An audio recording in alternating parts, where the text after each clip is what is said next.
छू के भी छूने को करता है दिल, पाके भी पाने को करता है दिल। आवारगी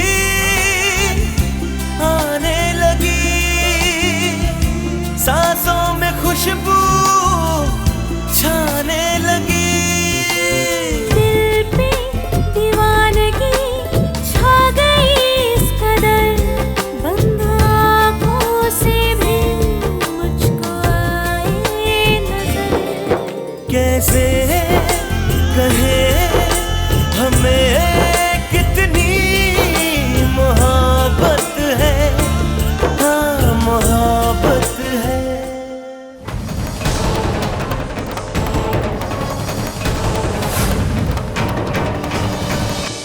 बड़ी माँ यहाँ, वो भी अपने एनजीओ ग्रुप के साथ। ये यहाँ क्या कर रही है? मैं जानता हूँ मोहन, ये औरत यहाँ पर क्यों आई है। इसका सिर्फ जिंदगी में एक ही मकसद है, मेरी इज्जत उछालना, मेरी जिंदगी में जहर घोलना, और कुछ नहीं। सब गेस्ट यहाँ पर है, दुनिया भर की प्रेस यहाँ आई हुई है, बहुत खराब पब्लिसिटी होगी। मोहन, ये यहाँ क्या करने आई है? सुनो, अर्जुन कहाँ है? उसे फोन करके इसी वक्त यहाँ बुलाओ। Okay sir.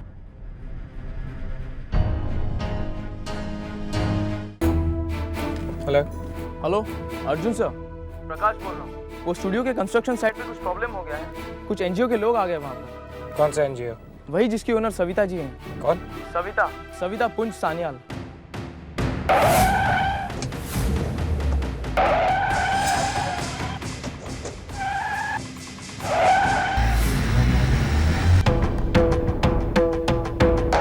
मिस्टर डीके पुंज, आप इस जमीन पे अपना स्टूडियो नहीं बना सकते। क्यों? मुझे अब अपने सारे काम आपकी इजाजत से करने पड़ेंगे? मेरी नहीं मिस्टर पुंज, आपको सरकार की इजाजत लेनी पड़ेगी, क्योंकि सरकार बहुत पहले ही इस जमीन को अनाथ आश्रम के लिए अलॉट कर चुकी है। और अगर आपने इस जमीन पर अनाथ आश्रम की जगह कुछ भी और बनाने की कोशिश की तो आपको चाइल्ड प्रोटेक्शन राइट्स के अंतर्गत गिरफ्तार किया जा सकता है। इसका मतलब ये वो गुरुकुल कॉलेज की जमीन है जहाँ पापा अनाथ आश्रम बनवाना चाहते थे। For your kind information Savita ji, मैं आपको यह बता दूं कि इस जमीन से रिलेटेड सारी कानूनी कार्रवाई हम लोग कर चुके हैं, और जमीन के अकेले ट्रस्टी मिस्टर हरि प्रसाद का साइन किया हुआ लेटर हमारे पास है। उस लेटर के मुताबिक इस जमीन पर हम जो चाहें वो कर सकते हैं, हमें कोई नहीं रोक सकता। ये आपका भ्रम है मिस्टर पुंज। ट्रस्टीज का साइन तो आपने ले लिया, लेकिन इस जमीन पर आपका अधिकार तब तक नहीं हो सकता जब तक आप सरकार से परमिशन ना ले लें। और इसकी संभावना बहुत कम है, क्योंकि आपको सरकार को ये एक्सप्लेन करना पड़ेगा कि इस जमीन पर अनाथ आश्रम की जगह स्टूडियो क्यों बनने दिया जाए। स्टूडियो बनेगा तो सभी को फायदा ही होगा सविता जी, एम्प्लॉयमेंट जनरेट होगा, सब लोगों को काम मिलेगा, टूरिज्म बढ़ेगा, टूरिज्म बढ़ेगा तो यहाँ की सरकार को पैसा मिलेगा, यहाँ के लोकल लोगों को पैसा मिलेगा, सभी के लिए विन विन सिचुएशन है। आप कब तक लोगों को बेवकूफ बनाते रहेंगे? आपको जो भी दलीलें देनी हो आप कोर्ट में जाकर दीजिए।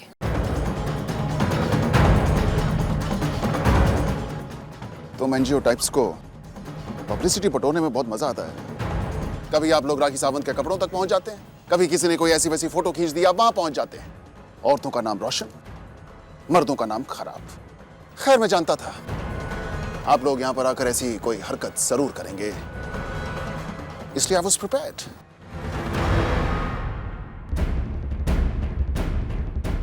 ये लीजिए, जमीन से रिलेटेड कागजात हैं, ये भी कोर्ट के ऑर्डर्स हैं, और इन कोर्ट के ऑर्डर्स के मुताबिक अगर आपके पास ट्रस्टी का सिग्नेचर हो तो आप जो चाहें उस जमीन पर कर सकते हैं।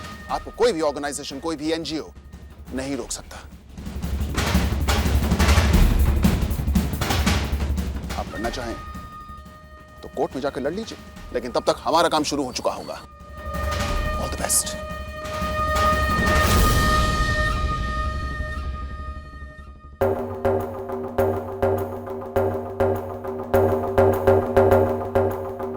डैड ठीक कह रहे हैं।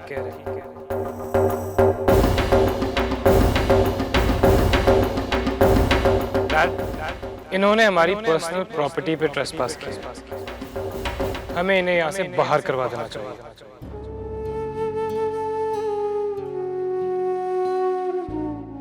अगर अगले 1 मिनट के अंदर अंदर आप यहाँ से नहीं गए तो मेरी सिक्योरिटी आपको और आपकी इस बारात को धक्के देकर बाहर कर देगी।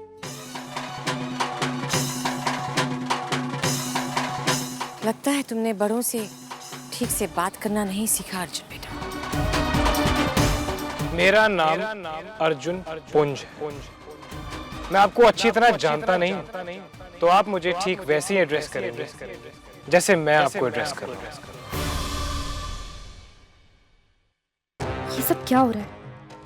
अर्जुन सर बड़ी माँ से इस तरह बात क्यों कर रहे हैं? बड़ी माँ के साथ इनका क्या प्रॉब्लम है? मिस्टर पुंज, ये मत सोचिए कि मुझे बाहर निकाल के आप जो चाहे वो कर लेंगे। ये जमीन अनाथ आश्रम की है और यहाँ अनाथ आश्रम ही बनेगा।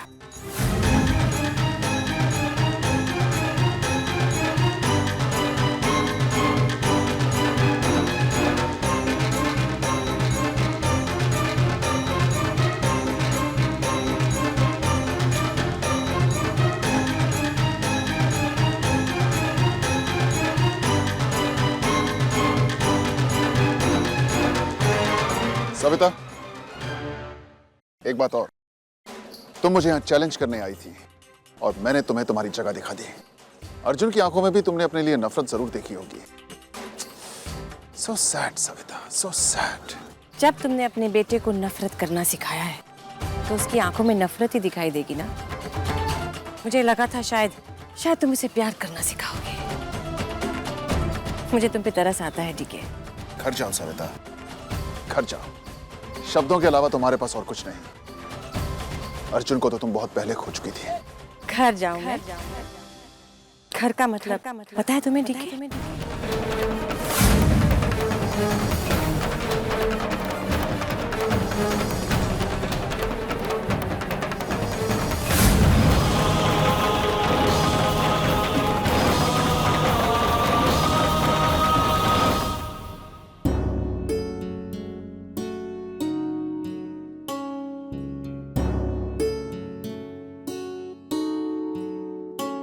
बड़ी माँ,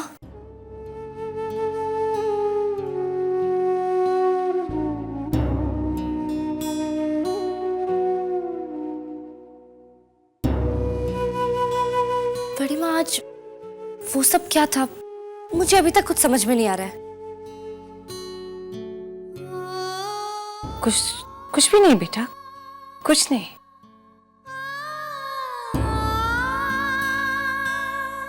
नहीं बड़ी माँ, कुछ तो बात जरूर है।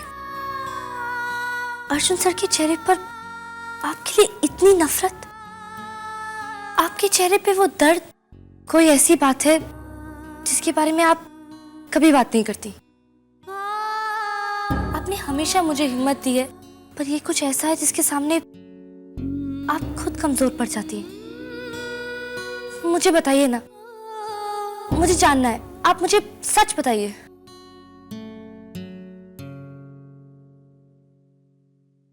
सच सुनना चाहती हो तो? सच ये है कि मैं सविता सान्याल पुंज हूँ, टीके पुंज की वाइफ और अर्जुन की माँ।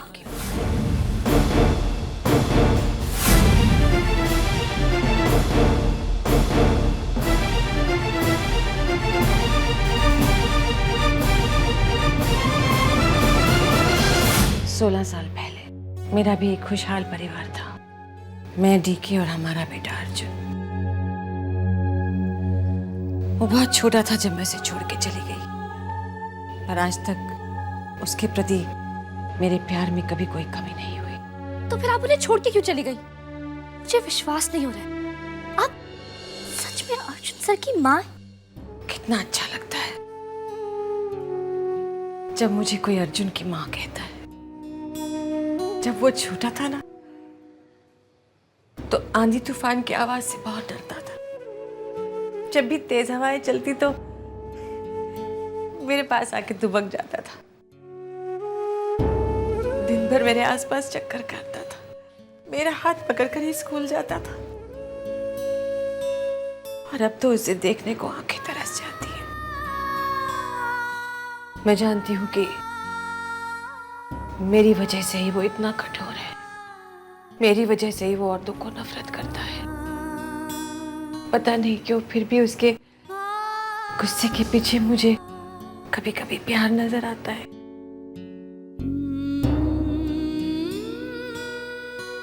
हाँ, मैं उसे छोड़ के चली गई थी 16 साल पहले। सुनोगी क्यों?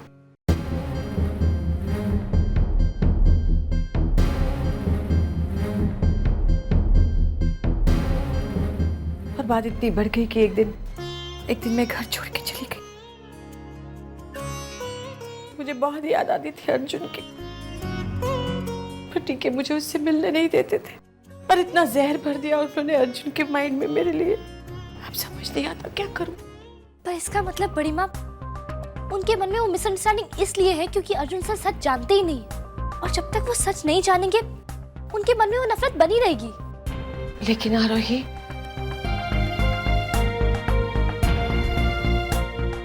सच जानने से पहले उसे अपनी माँ का नजरिया जानना होगा, और आज तक उसके पिता ने जो सिखाया है उसे एक तरफ रख के सिक्के के दूसरे पहलू को देखना होगा। तब जाकर वो समझ पाएगा कि सच्चाई क्या है। पर बड़ी माँ, मुझे उन्हें ये सच बताना ही होगा। आप खुद सोचिए, अगर उन्हें ये सच पता होता तो आज हमें ये दिन देखना ही नहीं पड़ता। उन्हें सच जानना होगा मेरी खातिर, कि जितना प्यार मैं उनसे करती हूँ उतना प्यार उन्होंने कभी किसी से नहीं किया होगा।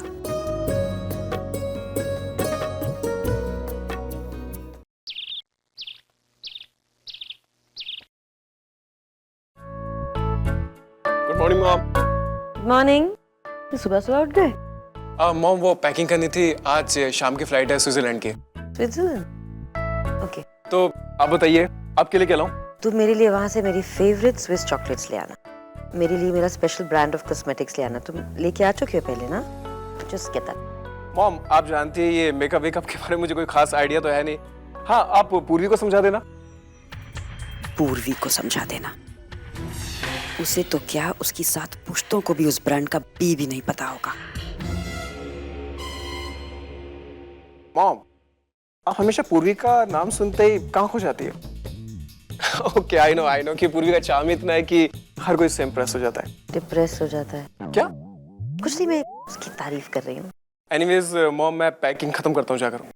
ओके। एजेंट मेरी और पूर्वी की टिकट लेकर ही आता होगा। टिकट्स?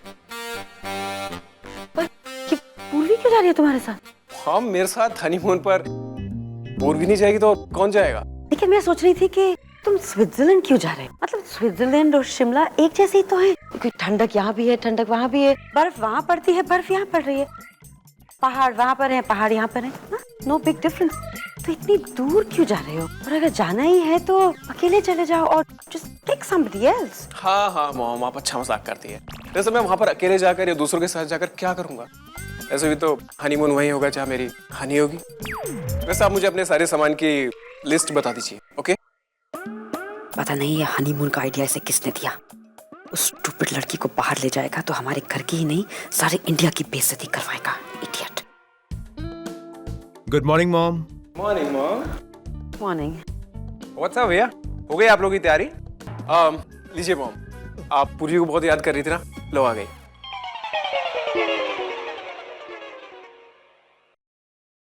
It's okay. हाँ। मैंने कुछ गलत कर दिया? नहीं। मम्मी जी आपके लिए जूस। लेकिन प्लीज मुझे ये मम्मी जी कहना बंद करो। मुझे बहुत ओल्ड लगता है। मुझे लगता है मैं कोई नानी दादी बन गई हूँ। कहना है तो पाडी कहो या ममा कहो, लेकिन ये मम्मी जी प्लीज। और जूस, सुबह सुबह मैं जूस नहीं पीती, उससे एसिडिटी होती है, it's not nice for my face. कोई बात नहीं पूर्वी, ये जूस मैं पी लूंगा। ओके?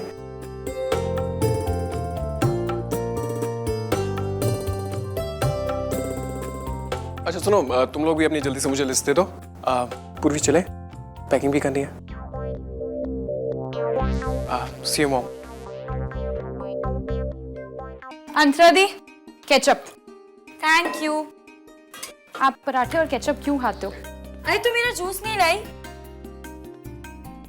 गरम गरम पराठे, तुम लोग खाना शुरू करो। आरोही कहाँ है? आरोही थी, वो तो ऑफिस गई है। हाँ, सुबह सुबह ही चली गई थी। कह रही थी कुछ बहुत जरूरी काम है।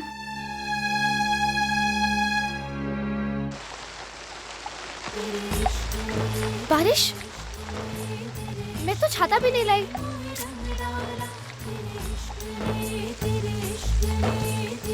क्या? एक्सक्यूज मी, ये संजौली की बस निकल गई क्या? अरे आपको पता नहीं, आज बस और टैक्सी की स्ट्राइक है। स्ट्राइक? ओह नो, इसका मतलब ऑफिस पैदल जाना पड़ेगा। कोई बात नहीं, कम ऑन आरोही, आज ऑफिस भाग के चलते हैं।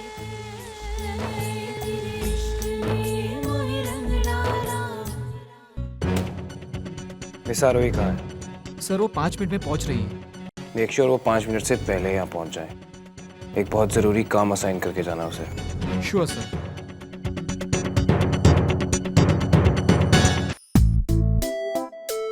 पूर्वी, हमारे यहाँ पर ये पैकिंग जैसे काम ना सर्वेंट्स करते हैं। ये अपनी सुख निवास की हैबिट सब छोड़ दो, ये पैकिंग वगैरह सर्वेंट्स के लिए रहने दो। हाँ जी मामा, जैसा आप कहे। मैं तो बस वो स्विट्जरलैंड जाने के लिए कपड़े डिसाइड कर रही थी। राइट, हम स्विट्जरलैंड हनीमून। फ्लाइट बहुत लंबी होगी पूर्वी। If I am not mistaken, तुम इससे पहले कभी प्लेन में तो नहीं बैठी होगी? Of course, how silly of me. मैं पूछ भी क्यों रही हूँ। खैर, प्लेन में बैठने से पहले खुद को हाइड्रेट करना बहुत जरूरी है। मतलब कुछ ना कुछ पीते रहना चाहिए, नहीं तो तुम प्लेन में बहुत अनकंफर्टेबल महसूस करोगी। इसलिए मैंने तुम्हारे लिए स्पेशल मॉकटेल बनवाया है, कूल एंड रिफ्रेशिंग। पूर्वी, मामा, मैं ये सब नहीं पीती। तुम नहीं पीती? तुमने कभी पिया भी नहीं होगा, कभी नाम सुना है? Anyways, हमारे यहाँ सब लोग पीते हैं, सर्वेंट्स को भी पता है कि क्या है। No problem, no problem. ये नॉर्मल ड्रिंक है, इसमें कोई शराब वराब नहीं है। पी लो। देखो पूर्वी, मॉम तुम्हारा कितना ख्याल रखती है। जब इतने प्यार से कह रही है तो पी लो ना। ओके, तो मैं चलती हूँ। ओके। अच्छा पूर्वी, सभी तैयारी हो गई? फैंटास्टिक। अब बस 1 घंटे के बाद ये मॉकटेल अपना असली रंग दिखाना शुरू कर देगी। और अब आपका ये हनीमून स्विट्जरलैंड में नहीं, शिमला में मनेगा। एग्जैक्टली वैसे जैसे मैं चाहती हूँ। थैंक गॉड कि मुझे पूर्वी के बारे में एक बहुत इंपॉर्टेंट बात याद रह गई। इनफैक्ट सबसे इंपॉर्टेंट बात। एक बार सलिल ने मुझे बताया था कि पूर्वी को सोया मिल्क से एलर्जी है। और आज की मॉकटेल में फ्रूट्स तो हैं ही, साथ में सोया मिल्क भी है। अब तक तो पूर्वी के सारे फेस पर रैशेस हो गए होंगे। वो बाथरूम के अंदर बाहर चक्कर लगा रही होगी। वो उसके हनीमून के सारे प्लान्स पर पानी फिर गया। So bad. इडियट अमन दिन में क्यों लाइट्स ऑन करके रखता है? ओह माय गॉड, तुम्हें क्या हुआ? अच्छा है मॉम, आप आ गई। मेरी हालत बहुत खराब है। तुम्हें देख, तुमको रैशेस हो गए। तुम्हें तो ऐसे रैशेस सिर्फ सोया मिल्क से होते। तुम्हें एलर्जी, तुमने सोया मिल्क पी लिया? पता नहीं मॉम, थोड़ी देर पहले सलिल भैया के रूम में गया था शर्ट बोरो करने। पूरी भाभी अपनी मॉकटेल पीने ही वाली थी, मैंने पी ली। राइट, ये पक्का उसी से हुआ है। I don't believe this.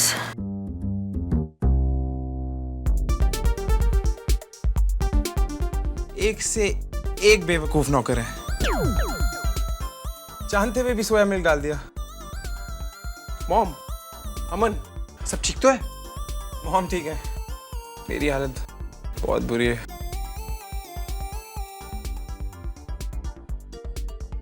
तूने फिर से सोया मिल्क पी लिया? इडियट। भैया, इडियट मैं नहीं हूँ, इडियट वो है जिसने ड्रिंक में सोया मिल्क डाला। सब उसी की वजह से हुआ है। हाँ यार, पूर्वी को भी सोया मिल्क से एलर्जी है। और मुझे उस पूर्वी से एलर्जी है। हटो हटो, साइड दो। बेचारा मन, इसकी बद्दुआ जरूर लगेगी। Help me. इस मॉकटेल की तो मौकरी बन के रह गई। और थैंक्स टू मेरे अपने बच्चे, जो हर बार खुद कुल्हाड़ी पर अपना ही पैर मार लेते हैं। My God help me.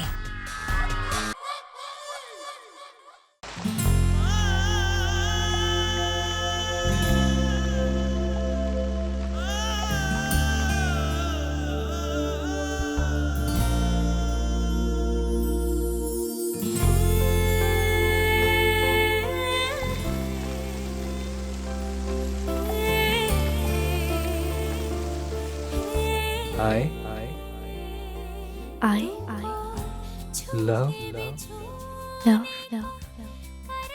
You you